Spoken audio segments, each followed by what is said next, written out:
വളാഞ്ചേരിയിൽ യുവാവ് ഷോക്കേറ്റ് മരിച്ച നിലയിൽ. വളാഞ്ചേരി കൊടുമുടി സ്വദേശി മണികണ്ഠനാണ് മരിച്ചത്.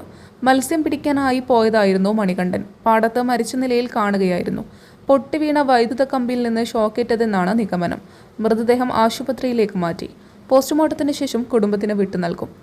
News desk media times. അക്കരയുടെ പൈതൃകം, ഇക്കരയുടെ കൗതുകം. Aldan Arabian bakes. മനസ്സും വയറും ഒരുപോലെ നിറയ്ക്കാം. രുചികരവും ആരോഗ്യപ്രദവുമായ അൽദാൻ ലബനീസ് കുബൂസ് ഇപ്പോൾ കേരളത്തിൽ എവിടെയും ലഭ്യമാണ്. ഷുഗർകാർക്കായി ഷുഗർ ഫ്രീ ബ്രൗൺ കുബൂസും ലഭ്യമാണ്. കൂടാതെ bread, wheat bread, burger bun, സമൂൺ, chapati, parotta, cream bun, coconut bun, rusk, ഷവർമയ്ക്കായി ഉപയോഗിക്കുന്ന ചെറിയ ലബനീസ് കുബൂസും ഇപ്പോൾ മാർക്കറ്റിൽ ലഭ്യമാണ്.